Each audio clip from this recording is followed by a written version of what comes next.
Hey guys, welcome back to another installment of the Reserve List Top 10. These are the hottest selling cards on the Reserve List July 27th to August 2nd of 2024.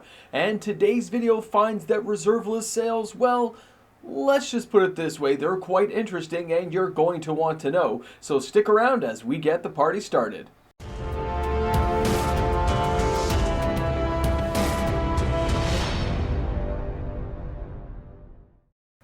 Hi everyone and welcome back, MTG Moxman here, and thank you again for hanging out with me for another Reserve List Top 10 video. A reminder, if you enjoyed today's content, to like and subscribe to the channel, turn on your notification bell, new content every single day. And of course, don't forget you can also use my TCG Player affiliate link. Click the link found in the description and it helps when you purchase things on TCG Player, as this channel gets a kickback. Now, the number 10 card this week is Winding Canyons from Weatherlight. This card comes in with an average price of $19.99 and it had 32 sales this week, which is the total sales volume of $639.68. This is not a large amount of money compared to anything we saw with the BloomBurrow video yesterday. BloomBurrow's rocking things out right now, and it seems to have sucked the life out of a lot of what people can afford inside their wallets. Now, let's take a closer look though at Winding Canyons in case it's a card you're looking at buying.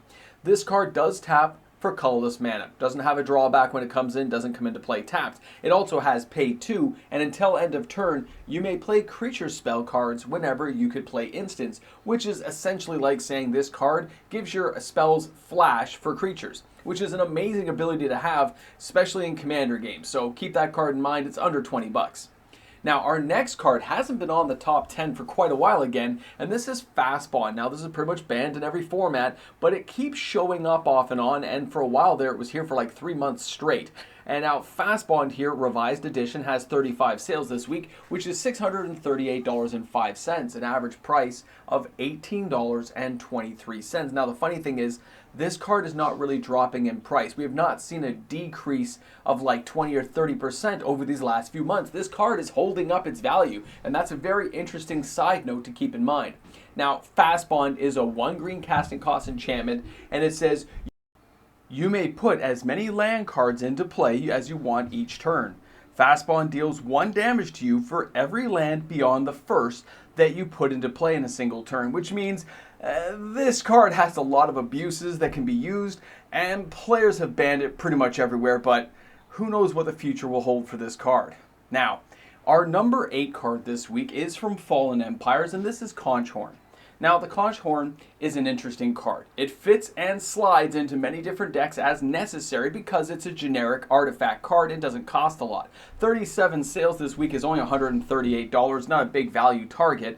This card has been as high as the $15, $20 mark, but right now it sits at around $3.73 on average. Now, it is a 2 casting cost artifact, 2 generic, any color you want.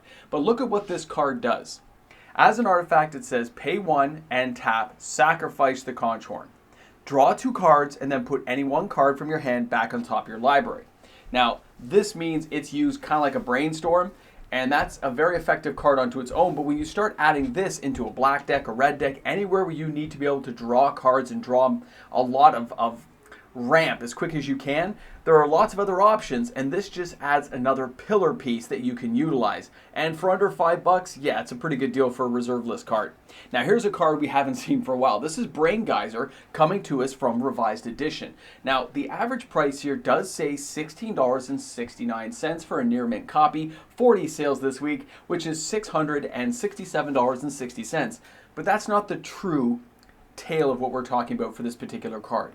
The copies selling are heavily played, damaged, and moderately played. So whoever bought all these copies, these people only spent a fraction of what I just showed you on the screen, which means they managed to pick up 40 copies for about $140, which is insane to think about. But if you just want to get a lot of copies of a card, you're trying to do some in-depth assessments of a card and say, can this thing be used? Should I be speculating? What's the value take? Somebody bought a lot, guys. That's the easiest way I can put it out to you. And they didn't buy near mint, and they didn't buy lightly played. They bought everything under the sun that wasn't the most expensive versions, so they paid a lot less money. In some cases, as little as $2.50. Yeah, you can get it really cheap.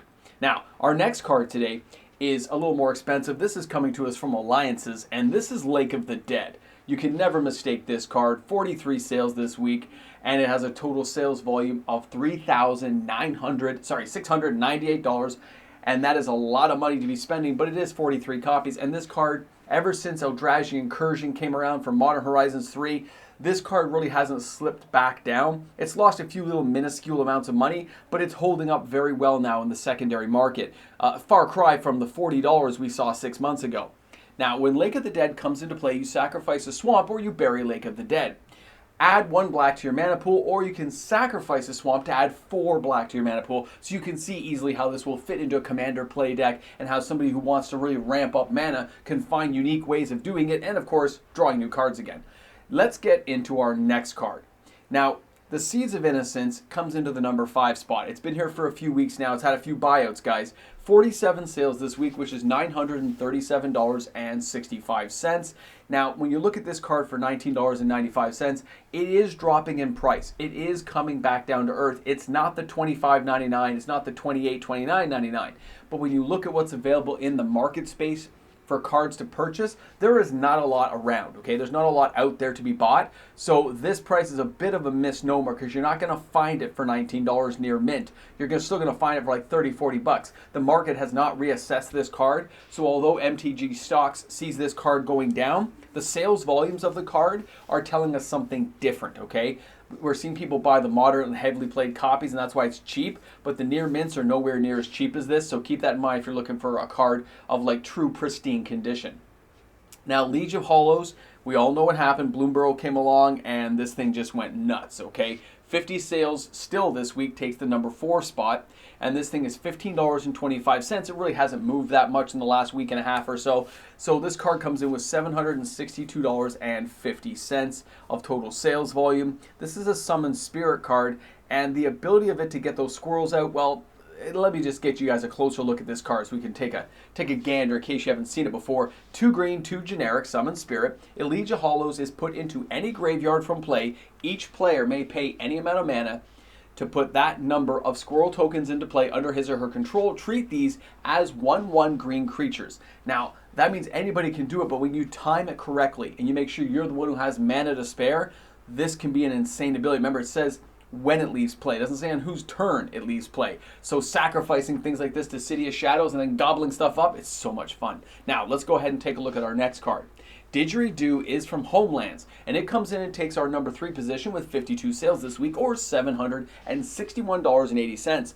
This card, it's been around for a long time, obviously 30 years, but we've never really seen Minotaur tribal decks get going. That doesn't mean they're not going to happen. I'm sure Wizards has it on the agenda somewhere to slowly keep adding these in until there's enough interest to kind of put a deluge of Minotaurs out there. And when that day comes, this card goes to 150 bucks. Watch this card. It's a single casting cost artifact that says pay 3, take a Minotaur from your hand, put it directly into play. That's insane. That's the end of it. Nothing else needs to be said about this card, okay? If you don't own 4, buy them now, get it out of the way, and never think about it again. You'll thank me whenever this card spikes. You're welcome. Now let's go ahead and take a look at our next card. Guys, this is the Deranged Hermit. This has been kind of a thing going on for quite a while now, and it's still going. 102 sales this week, $8,902.56 for near mint copies, $87.28 is the average, and this is a massive upswing from where this card was 6-7 months ago when I first was talking about this card coming around from Modern Horizons 3 and of course BloomBurrow. The people who have interest in squirrel decks is just, it seems to know no bounds, and the sales go through the roof. Okay, this is a 2 green, 3 generic, 1/1 creature, summon elf with echo, but it also says when Deranged Hermit comes into play, create 4 squirrel tokens, treat them as 1/1 green creatures, but they all get +1/+1, so really you're getting a whole little army of squirrels to help you out. If you can find ways of recursion to bring this guy back over and over and over again, Volroth Stronghold, then you can just keep recasting it, making armies of squirrel every single turn, and like I said, Volroth Stronghold gets the job done. Number 1 card this week, you guessed it. We are back again. We're at Alliances, and we're taking a look at Goose the Scepter. Guys, 412 sales, again, $4,939.88, and this is all because of that Flubs guy, the box topper from BloomBurrow. People are buying this card either on speculation or in interest of what this card may do in the future. This is one of those janky, weird cards from like alliances and that error block. I use this back in my Type 1 deck to stop things like Mind Twist, but at the same time, or even a Hypnotic Spectre back in the day, but this thing has a lot more uses nowadays because you can minimize your deck, you can lower things down, and somebody's got to find a reason to have a card in their deck that gets rid of this particular card. So it's interesting to see if they would ever build something later on to deal with this card, considering it's not a high value target, but you never know what the future will hold. Either way, let's get to the wrap up about what's happening in this market space and what players need to be aware of in the next week or two. To say that everything right now is related to BloomBurrow is not really an understatement or a misstatement of fact.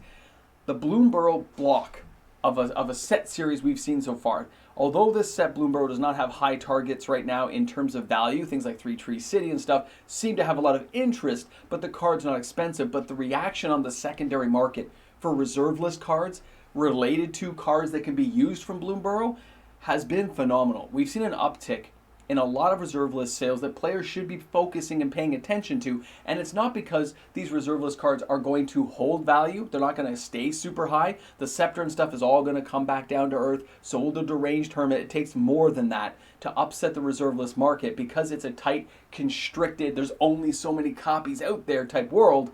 When somebody takes away a few hundred copies, prices spike.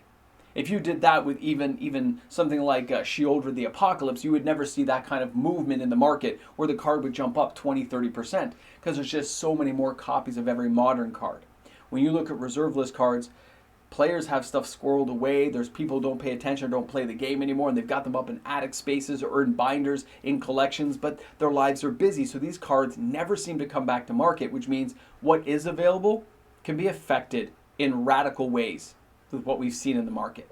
When we've seen what happened with Deranged Hermit, Liege of Holos, Soldevi Digger, it just shows how vulnerable the reserve list market is to price swings when a card comes along that has a lot of interest. You need to know about this. You need to keep it in mind because this happens over and over again. It's going to continue to happen, and we don't see anything changing because Wizards of the Coast is not going to break the reserve list. They're not going to reprint it as much as people want them to. It's never going to happen. So, guys, thanks again for hanging in. Thanks for being there and watching the channel today. I look forward to seeing you guys on my, of course, live stream, 6:30 Eastern Standard Time. And just a reminder, if you're shopping on TCG Player, clicking my link does help the channel. You click my link, anything you buy during that purchasing session you're in, we get a kickback of 3.5% here on the channel, which allows me to buy prizes and stuff for the channel.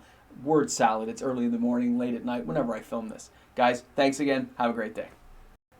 Hey guys, a big shout out and thank you to the fantastic patrons of my channel. Because of these patrons, daily uploaded content is made possible. And because of that, I have a good time. You all get to watch some content and hopefully have a great time. And before you know it, we get to do this each and every day. So thanks again to my patrons, thanks again to my YouTube membership members, and to everyone here who watches every day. I'll see you guys tomorrow, of course, with another video. Well, well, well. Welcome back to Coffee Time. With MTG Moxman, you've made it to the after party. This is something like I would say, ramble jamble, and then we get started. Okay, whew. Glad I got that out of the way. Guys, it's very interesting. The low amount of reserve list cards being stored still by LGSs is phenomenally low. A lot of these sales are happening in out-of-the-way places and by individual sellers on things like TCG Player Card Market, stuff like that. So it's something to keep in mind that your LGS isn't always going to have all these cards in stock.